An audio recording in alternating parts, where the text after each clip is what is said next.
Hey champions, what's up with you? Thank you so much for tuning back into my channel. That is hashtag Vinay's Vision and I'm your personal auxiliary Vinay Panekar. I hope that your algebra paper would have went well. And क्योंकि वो paper इतना easy था आपके लिए, तो चलिए हम लोग अब बात करते हैं ये important पेपर जो है मैथ्स पार्ट 2 का ज्योमेट्री. इसके लिए आपके पास टाइम ऑलरेडी बचा हुआ नहीं है, तो we will have to understand that what all important things we need to do immediately without wasting our time so that we can score good marks in the combination of max 1 and max 2 both. Alright, max marks are important, those are not included, those are not excluded, those are not included. First of all मेरे को बोलने दो, और मेरे को बोलना है आपको कि ये बेस्ट 5 में इंक्लूड नहीं रहता है, ये एक्सक्लूडेड रहता है. ऑलराइट, तो आपको मैथ्स के मार्क्स आपके जो है वो बहुत इंपॉर्टेंस रखते हैं. चलिए देखते हैं हम लोग चैप्टर नंबर 1 से कौन सा इंपॉर्टेंट है और उसको आपको मार्क करना है. ऑलराइट, यहाँ पर चैप्टर नंबर 1 जो है सिमिलैरिटी है. सिमिलैरिटी में मैंने आपको ऑलरेडी इंपॉर्टेंस यहाँ पर बताना है कि जो पेज नंबर 3 है वहाँ पे ये सम नंबर 1 को मार्क कर लीजिए. Alright, after marking some number 1, moving on further ahead, we have on page number 5 question number 4. ये फोर्थ जो क्वेश्चन है ये एग्जाम्पल बेस्ड क्वेश्चन है, वापस से इसको मार्क कर लीजिए.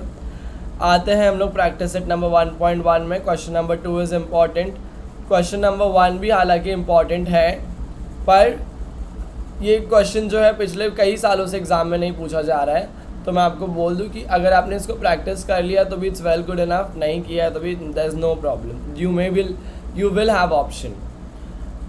देन यहाँ पर ये क्वेश्चन नंबर 5 को मार्क कर लीजिए इम्पॉर्टेंट. आगे जब मैं बढ़ता हूँ, मोस्ट इम्पॉर्टेंट थियोरम है बेसिक प्रोपोर्शनलिटी थियोरम. ये मेरे टाइम पे 10th में आया था जब मैं 10th दे रहा था, एंड ये आज तक का इतना रेपिटेडली कितने बार पूछा जा चुका है. तो मैं आपको रिक्वेस्ट करूँगा कि आपको क्या करना है, इसको एक बार ही अच्छे से रिवाइज़ करना है और प्रैक्टिस करना है. ऑलराइट, इम्पॉर्टेंट थियोरम है. थियोरम डायरेक्टली आपको आने वाले हैं एग्ज़ाम में 3 to 4 मार्क्स के लिए. But the best thing about theorem is they will be in the form of activity. तो आपको पता रहेगा कि मुझे क्या लिखना है. 6 बॉक्सेस में आपको इसके पुटअप्स डालने के रहेंगे. Alright, then we have on page number 8 property of an angle bisector which is again an important theorem. Theorem से ज़्यादा इसका मैं आपको बोलूँगा वैल्यू इधर पे इस चीज़ का है कि इसके कॉन्सेप्ट्स आ सकते हैं आपको. तो यहाँ पर जब मैं आगे बढ़ूँगा, यहाँ पर इसकी जो एक्सरसाइज है जो है एक्सरसाइज नंबर पेज नंबर 12 पे पहले एग्जाम्पल नंबर 1 को मार्क कर लो जो बीपीटी को कवर करता है. और एक प्रैक्टिस सेट नंबर 1.2 में वापस से क्वेश्चन नंबर 2 को मार्क कर लीजिए जो वापस बीपीटी को कवर करता है. मैंने आपको बोला ना एंगल बाइसेक्टर थियोरम का प्रॉपर्टी बहुत ज़्यादा इंपॉर्टेंट है, एप्लीकेशन इसके ज़्यादा आ सकते हैं. तो क्वेश्चन नंबर 3 को मार्क कर लीजिए आप. क्वेश्चन नंबर 6 को मार्क कर लीजिए. क्वेश्चन नंबर 3, 6 आर ऑल एक ही थाली के चट्टे पट्टे हैं इन लोग. Question number 8.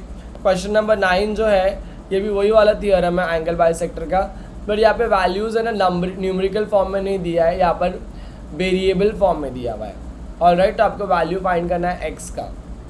आई होप आप इसको इक्वेशन में इक्वेट करके आप इसको बराबर से फॉर्म कर सकते हो.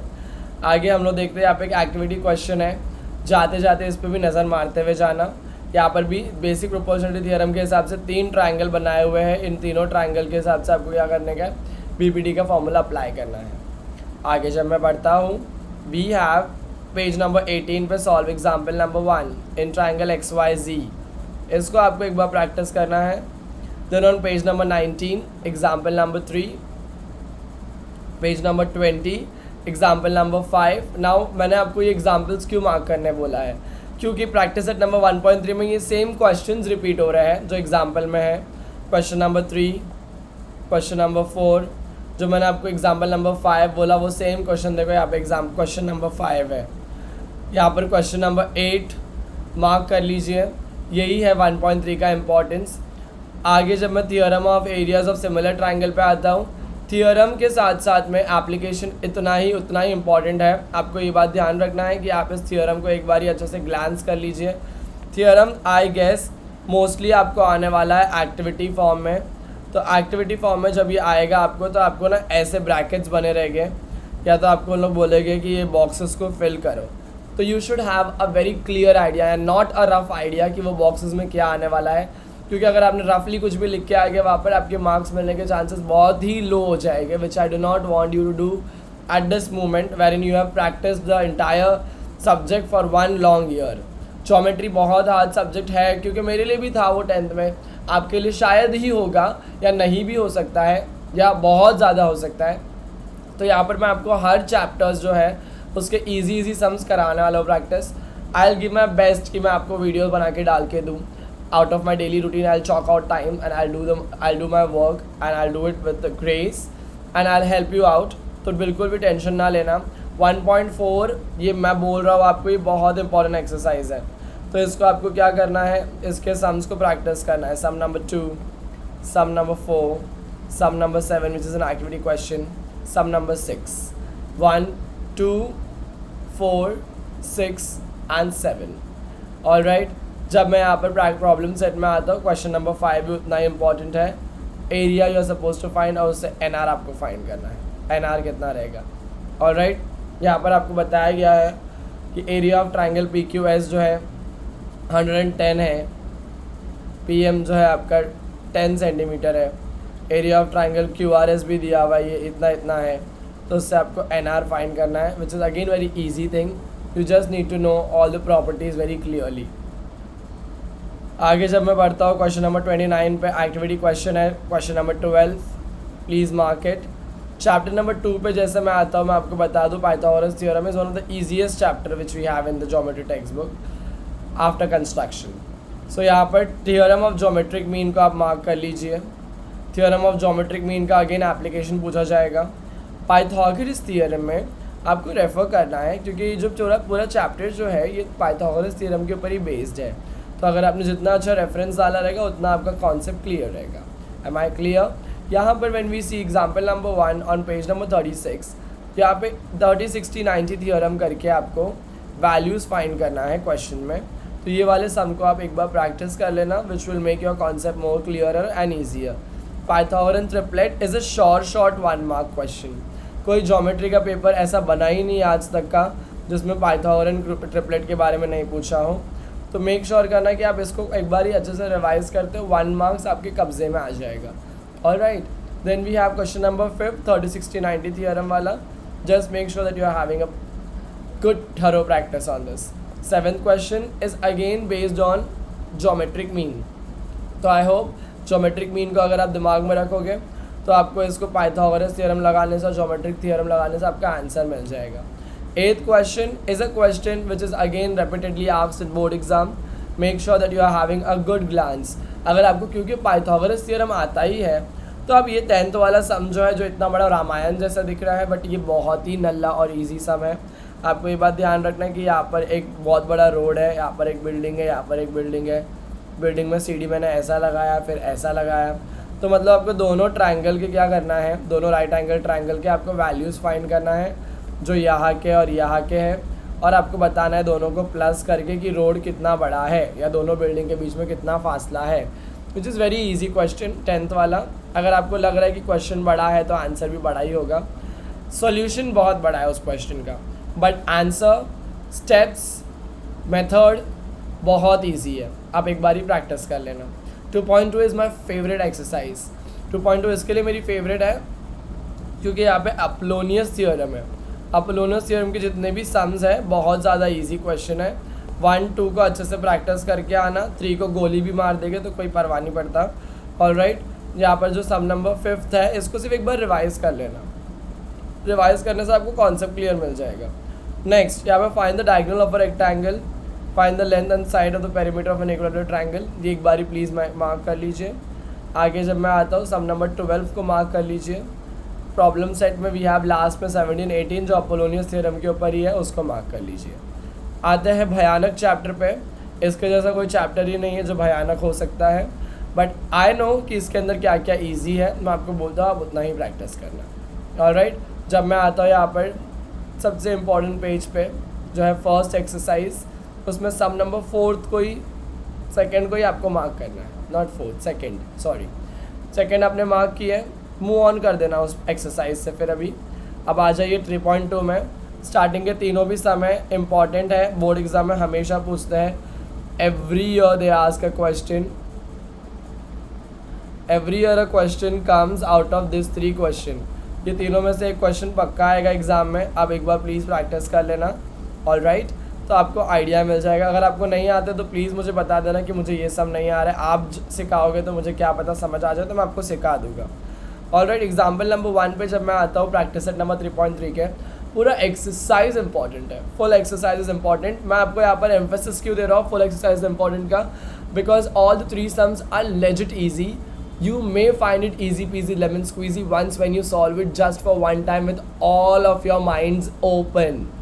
Alright, यहाँ पर आपका second question, third question importantly important है, मैं वो आपको बोलूँगा, और ईजीएस्ट भी है।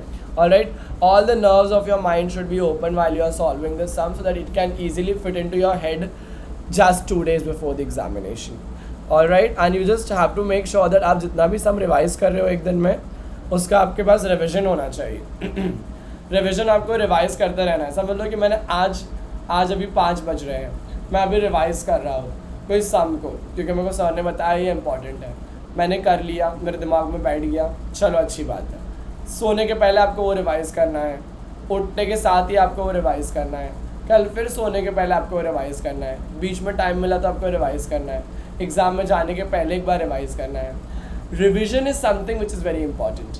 आपको पता है मेरे लाइफ में सबसे इंपॉर्टेंट चीज़ क्या है, मैं रिविजन बहुत स्मार्टली करता हूँ, इतना स्मार्टली करता हूँ कि अगर मुझे आपने कोई एक चीज़ सिखा दी ना, वो चीज़ मैं कभी नहीं भूलूँगा, क्योंकि वो मेरे सबकॉन्शियस में बिठाने के लिए ना मैंने उसको इतना अच्छा रिवाइज़ कर लिया है कि वो चीज़ मेरे दिमाग से कोई निकाल नहीं सकता है। मैं जिम में भी जाता हूँ, अगर मुझे मेरे ट्रेनर सर ने कुछ भी अगर बता दिया ना कि विनय आपका फॉर्मेशन बराबर नहीं है, आप ऐसा प्रेशर लगा के मारिए, तो मेरे को समझ में आ गया कि मेरी गलती थी वहाँ पर और मुझे सर ने आके करेक्ट किया। अब अगर मेरे को वो सेट 4 बार मारना तो मैं उसको 8 बार मारूँगा, 8 बार मार के मैं वो फॉर्मेशन को इतना मेरे दिमाग में बैठा दूँगा कि वो मेरे दिमाग से निकलना ही नहीं चाहिए।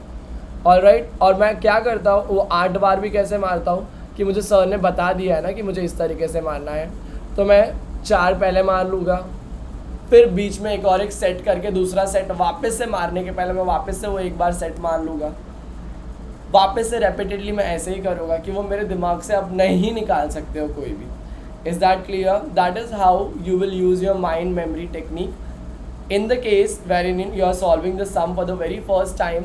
अगर आपने अब तक प्रैक्टिस ही नहीं किया ये सारे सम्स की, तो मैं बता दूँ आपको, इस तरीके से आपको बाय हार्ट करना है। साइक्लिक कॉर्डिनेट थ्योरम जो है यहाँ पर, ये वापस मेरे टाइम पे आया हुआ क्वेश्चन है और ये रिपीटेडली हर साल बोर्ड्स वाले पूछते हैं 1-2 साल के ब्रेक पे। यहाँ पर ये जो एक्टिविटी बेस्ड क्वेश्चन है, इसको एक बार ही प्रैक्टिस कर लेना, आपको आंसर का जो रहेगा वो आपके दिमाग में बैठ जाएगा। जब मैं साइक्लिक कॉर्डिनेट थ्योरम की एक्सरसाइज पे आता हूँ, हर सम जो एक्सरसाइज नंबर 3.4 में कहीं ना कहीं से साइक्लिक कॉर्डिनेट थ्योरम को रिप्रेजेंट करते हैं। सम नंबर 1 हो गया, सम नंबर 3 हो गया, सम नंबर 5 हो गया। ऑलराइट, तो ये सारे इंपॉर्टेंट सम है। उसी के साथ में यहाँ पर 8 और 7 को भी मार्क कर लीजिए, which is not at all that difficult, but just make sure that you are giving your best in it. Alright, then we have over here on the very next page, when we move on, we have practice set number 3.5. 3.5 में we have sum number 1, we have sum number 2, we have sum number 3. Alright, ये important sums को आपको mark करना है without giving it a chance कि आप उसको भूल जाओगे। sum number 12. Alright, then यहाँ पर जो है ये मैंने sum number 14 और 15 को mark करवाया है, but don't go with this sums. I am telling it to you personally, don't go with it. Otherwise you will lose your confidence on this sum. Because I've taught this both the sums recently Sunday ke, then we had geometry construction ka and circle ka chapter revision while algebra paper was supposed to be done, but we did geometry and this 2 sums was very time consuming. It took a lot of time. तो exam में अगर option आएगा इस सम के ऊपर तो आप उसको क्या कर सकते हो, रिप्लेस कर सकते हो। ऑलराइट मेरे चैम्पियंस लोग, आप लोग आई होप बेस्ट दे रहे हो अपना। चैप्टर नंबर 4 के ऊपर प्लीज़ मेरा फोकस और आपका फोकस अलाइन करके चलिए। Chapter number 4 geometric construction, tension बिल्कुल मत लीजिए, जो मैं आपको बताने वाला हूँ उसमें से ही आएगा, उसके अलावा कुछ नहीं आने वाला है, और आएगा भी तो आपके पास नॉलेज रहेगा। Alright,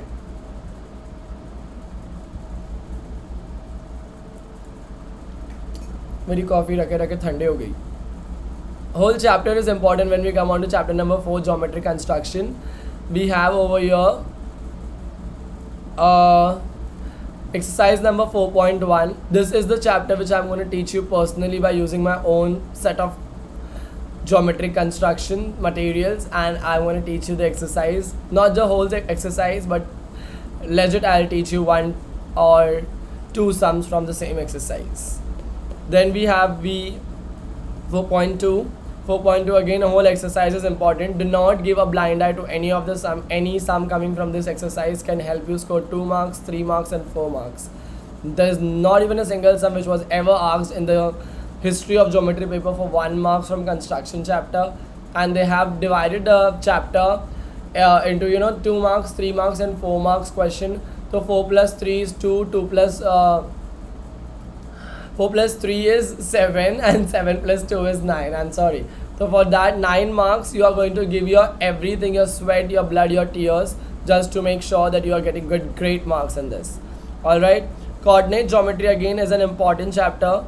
Coordinate geometry mein I'll tell you what all are the sums which are important from 5.1. Mark exercise number 1. Mein question number 1, question number 2, question number 4, question number 5, question number 8. Alright. Equally important question is question number 7, but that need a practice. If it's a difficult question for you, make sure that you are just letting me know that. I'll help you out. But it's a very easy question, you just need to apply formula there.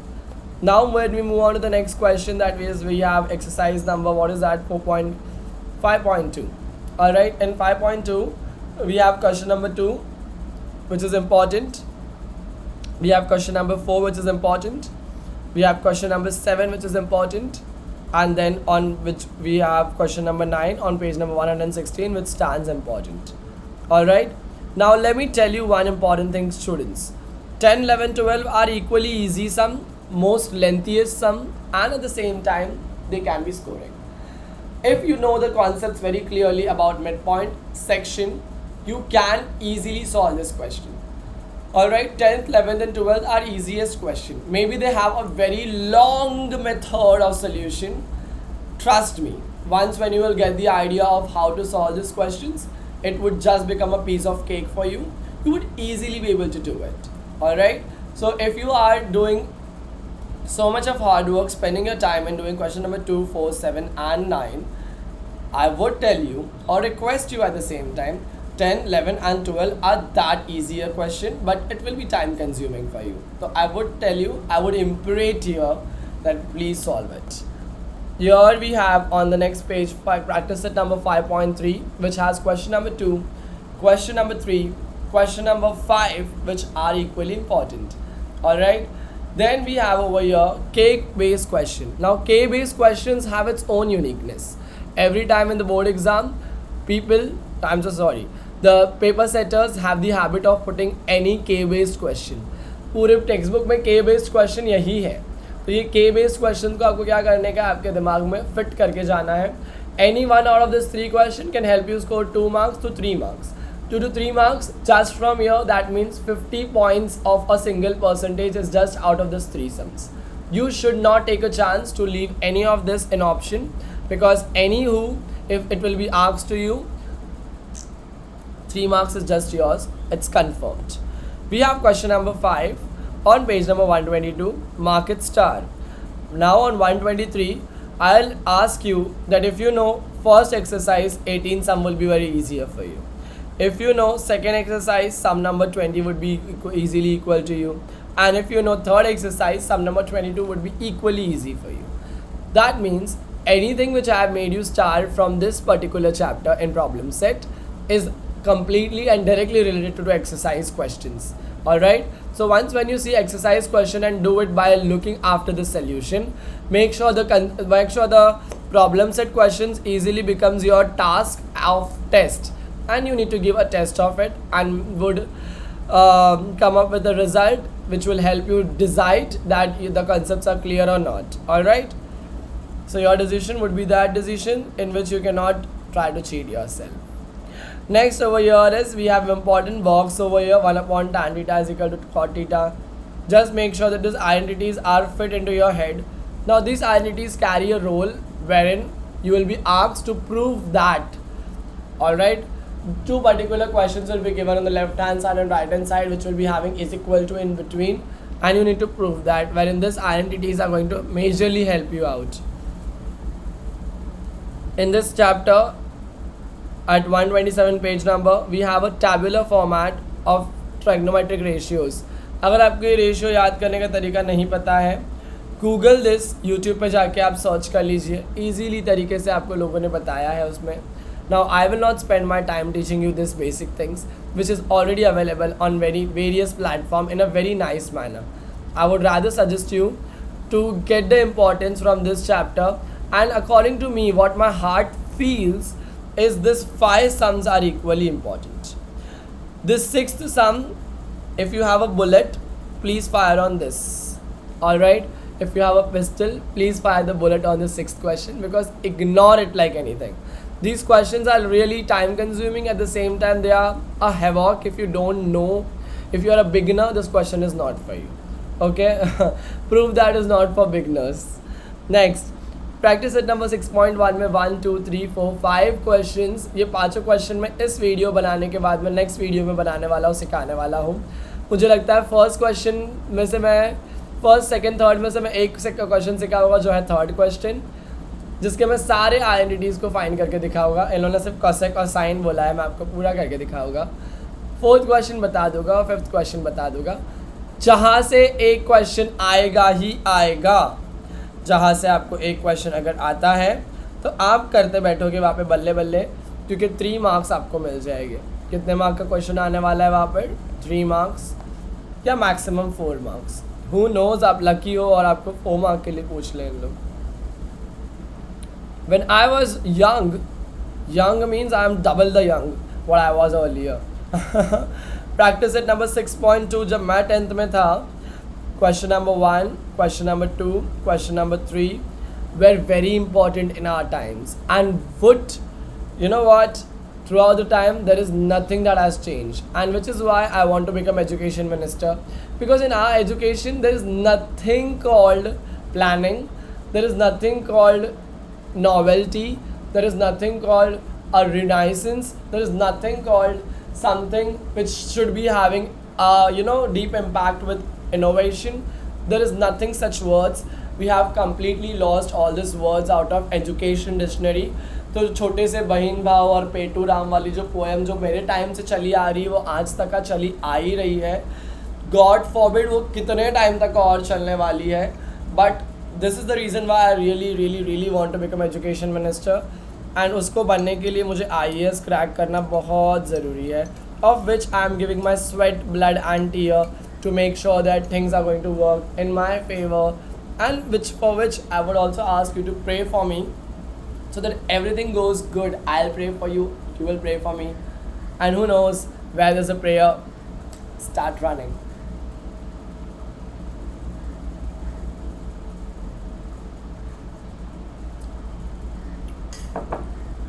Sipping a mug of coffee is already done by me, so now I have much energy. Here in practice set number, in problem set, we have question number 2 and question number 4, which are important. But मैंने आपको बोला ना, मैं आपको वही वाला question सिखा दूंगा जिससे आपको सारे क्वेश्चन ईजी लगेंगे. 8th question and 10th question को just have a good look on it. Now mensuration is easiest chapter. Do not ever think that you are going to just skip this chapter. Please ऐसा मत सोचना, क्योंकि जो मैं आपको importance दे रहा हूँ उसको भी एटलीस्ट प्रैक्टिस कर दोगे तो आपको पूरे चैप्टर का रफ आइडिया मिल जाएगा. 7.1 में जब आप आओगे, ये चैप्टर का सबसे बड़ा ट्रिक ये है कि आपको फॉर्मूलाज याद रखना है. More the formula you know,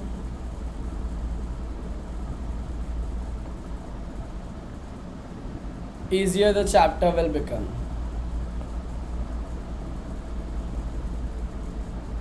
Easier the sum will become, your chapter will become. Am I clear? जितना आपको फॉर्मूला पता रहेगा उतना आपके लिए चैप्टर क्या होएगा, ईजी रहेगा. सम नंबर 1 को मार्क कर लीजिए प्लीज़ चैम्पियंस. यहाँ पे सम नंबर 1 इम्पॉर्टेंट है. 5, 6, 7, 10 are important. आगे में जाऊँगा सम नंबर 1, 2 इम्पॉर्टेंट है. Then when we move further ahead, we have practice at number 7.3 में sum number 1, 4, 6, 8, 10. And likewise in practice set number 7.4, sum number 2, sum number 4 and sum number 5 are equally important. Coming on to problem set 6, 8 are important, of which the chapter comes to an end, also the textbook comes to an end. So with this I had given you all the importance that is going to be, that is going to bring you a full load of excitement while you will be solving your geometry paper, because I know that these questions are going to be repeated and reflected on your paper on which day? Actually, Friday you have paper. So make sure that you are giving your best into it, and if you have not subscribed my channel, subscribe it. It's absolutely free. Like the video, also comment, subscribe, do everything that you want to do. Just keep hustling, keep going, don't stop at all. All the best.